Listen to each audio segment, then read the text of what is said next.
Hi there, it's Cassie. Welcome back to my YouTube channel and blog. Today is part 2 of the 2-part series of my 10 cards 1 kit featuring Simon Says Stamps April 2018 card kit. And as I said in part 1, this kit is in fact sold out, but Simon Says Stamp usually has the individual items for sale. Let's get right into card number 6 because that's where we're at. Part 1 featured cards 1 through 5. And so here on card number 6, I'm using the stencil that comes in the kit called Butterflies by Simon Says Stamp. I've taped it down with some blue painter's tape over a small panel of white cardstock that comes in the kit, and I'm pushing my Versamark ink pad directly onto the stencil so that I can ink up one of the butterflies. Versamark ink is a sticky ink perfect for embossing. And so I'm using some Zing embossing powder in the color Grapefruit.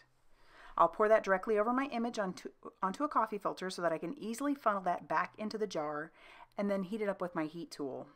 I've cut down a piece of the Lawn Fawn pattern paper from the Really Rainbow pack that comes in the kit, and I'm using an old die from my stash, and I cut out a double scallop, and I'm going to trim that in half so that I have 2 separate panels. I'm going to use the fancy foil again that comes in the kit, and just because I want to add some blinginess, if that's even a word, to those scallops. And to do that, I'll use the strips of score tape, and then I'll burnish the foil into the tape. So here I am just trimming down that tape to stick on there. And now I'm going to burnish it in using an old dry baby wipe, something soft. Once I'm done there, I'm going to attach that to the edges of my pattern paper panel.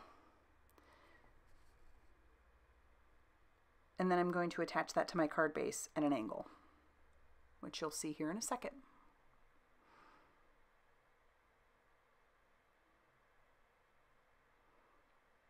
I just love that blinginess. So I've attached those to the edges, and now I'm attaching my panel to my card base at an angle. And then I'll trim off the excess here in a second.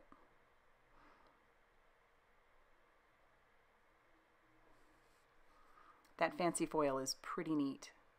I just love the look it gives and how it's like basically holographic.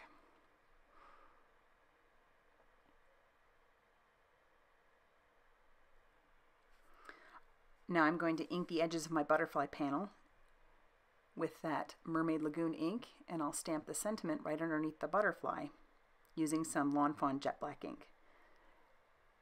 And once I'm done with that, I will pop that up with some foam tape onto my panel and attach some of those pretty pink Posh sequins that I used from part 1 in 4mm and 6mm, and that will finish off card number 6. So moving on to card number 7, I'm going to use the fancy foil again, along with a strip of pattern paper on the side of the card panel. So I'm just eyeballing it here. It'd probably be better if you actually use some sort of a grid map, but it's okay. I eyeballed it, and I'll peel that off. And then I will burnish the fancy foil into it once again. And then you can see I've used this on several cards, but I still have so much of it left. It's going to go a long way.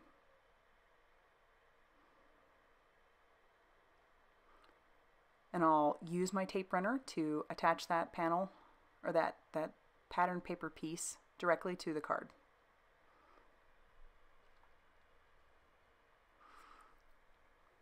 Once I'm done there, I'm going to ink 2 butterflies onto some Simon Says Stamp white cardstock that comes in the kit. And then I'm using the Lawn Fawn jet black ink again, which is Copic friendly, because I'm going to use my Copics. And the colors that I'm going to use today are a pink, which is R22, an orange, which is YR02, and a yellow, which is Y06. Because I felt like that matched the pattern paper pretty well. I'm not going to show all the coloring because I basically do the same thing on both butterflies.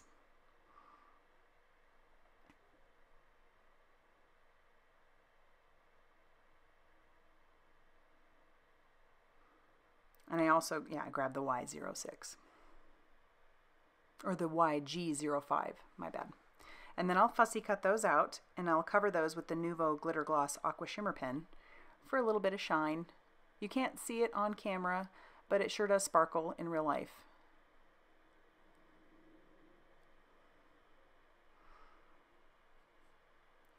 And once I have their placement figured out, I'm going to use my stamp platform to stamp the sentiment directly onto the card base using that same Lawn Fawn jet black ink. And the nice thing about the platform is that if you don't get a good impression the first time, you can just stamp it again and it'll stamp directly over the top. To stamp the butterfly trails, I'm going to use, I decided against that piece of paper there because I want to use a thin deli paper to mask my side so that the ink won't transfer to the pattern paper, and it also won't leave like a halo.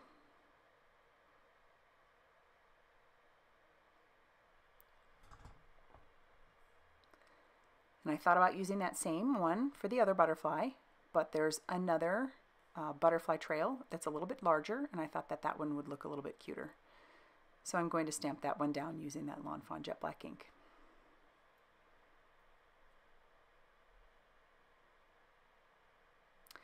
To glue my butterflies down, I'm only going to use some liquid glue right in the center because I like how the butterfly's wings can still be popped up. It's a good strong liquid adhesive that works well. And once again, I'll use my crystal katana and that glue to put down some pretty Posh sequins. And that's going to finish off card number 7.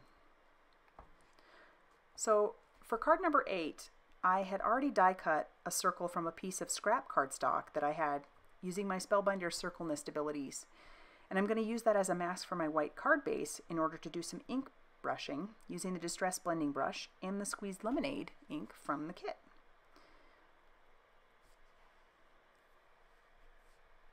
I'm just using some blue painter's tape because it's low tack, but it'll keep everything right in place.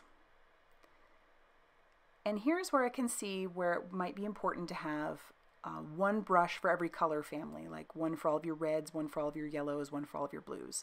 Because I had used it on the yellow to begin with, but then I used it on the blue for another card, and now I'm trying to bring it back into the green or the yellow, and I'm actually getting a slight green. So I'll probably end up buying more of those brushes, and I will end up using this one specifically for my green color family. I inked up 3 butterflies and I stamped those onto that scrap of Simon Says Stamp white cardstock. And once again, I'm going to color those with my Copics, the same Copics that I've been using. And I'm not doing anything really fancy, just doing more of a rainbow, like I've done with all of them. And I'm not doing a whole lot of shading, doing more blending than anything.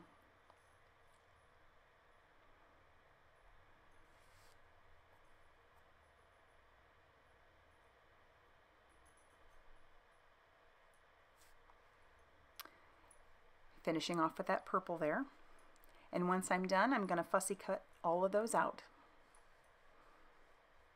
and give it a nice white border for each of those butterflies.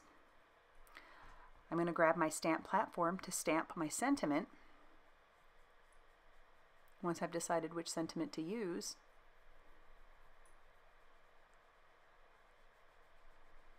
and stamp that down more than once.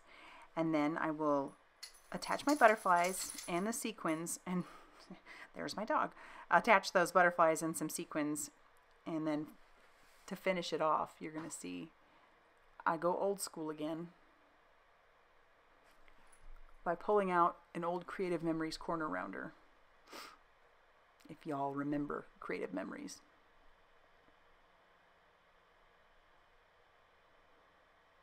I just like that rounded look on the ends there. And then that's going to end up finishing off card number 8.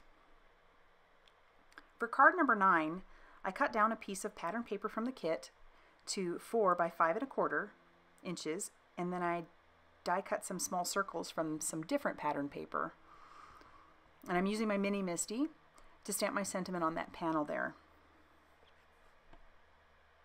just to make sure that that I get a good impression. And using that scrap again, it's slowly dwindling away. I am going to stamp 3 of the same butterflies, and I'm going to color those with my Copics. And I'm going to leave the coloring in here to show how seamlessly those alcohol markers blend together. I am doing a little bit of a rainbow like I've done in the past, but I'm just using 2 colors per butterfly. So that first butterfly that I'm coloring there, I'm using Y06, and that's blending into YG05, which is the green. That second one, the R22 is the pink, blending into the YR02, which is the orange. And then for that third butterfly, I am using a BG57, which is that turquoise blue, and that's going to blend into a BV02, which is a purple. And they just blend so seamlessly. And when I'm done coloring them, once again, I'll fussy cut them out. And I'm going to attach my panel using some Tombow Mono Multi adhesive. And then once that's put down, I'm going to grab my circles and I'm going to pop those up with some foam tape, just to give a little bit of dimension once I figured out their pattern there.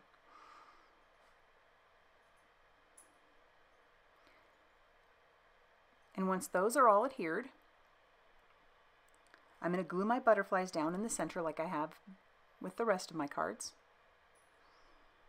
and add sequins once again to finish off card number 9 there.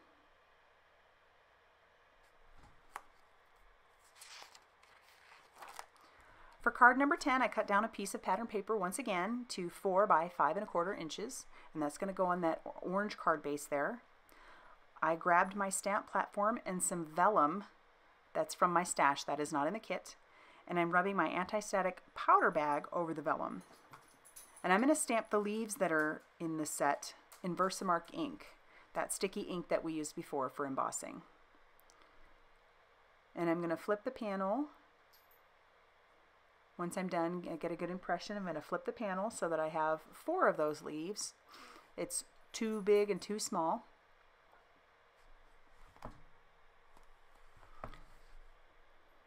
And when I'm all done with that, I will use my white embossing powder to go over the top, and then I will melt that with my heat tool. And you don't have to do it long because it on vellum melts very quickly. Now, I've heard that coloring over embossing powder can ruin your Copics. I've never tried it, but at roughly $5 a marker, I don't think I'm going to take that risk. So what you would want to do in this situation is you're going to flip your image over. Because it's vellum, it's sort of see-through, and you'll color on the back. So I'm starting there with that YG05, and I'm coloring all the leaves.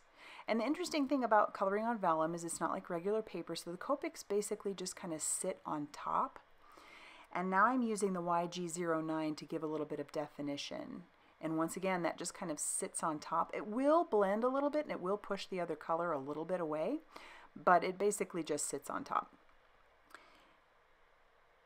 And then when you flip it over, you can see the color. Now I'm going to fussy cut those leaves out, which took a day and a half. No, I mean, it did take a little bit of time, but I don't mind fussy cutting it. For me, it's kind of therapeutic. And I'm going to use my powder bag again and some Versamark ink for the sentiment, because I want it all to just kind of go together. I'm going to emboss that, heat emboss that in white as well, right on top of that. And with that, those pretty colors in the background, it'll just pop. And I could watch embossing powder melt all day. It is, I don't know why, it's so fun to watch. I'm going to pop that up with some foam tape on my panel, and then I'm going to just use little dots of liquid glue on the leaves to stick those down. Because it's vellum, any sort of adhesive that you use will show through, so I am just trying to use it just kind of on the edges where some of that embossing is. You don't need a lot. It's, you know, it's a pretty thin piece of paper, so you don't need a lot to stick it down.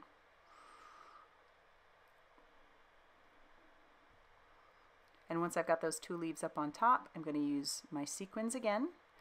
That way these cards all kind of flow together. And that last leaf, I'm actually going to glue to the inside of my card.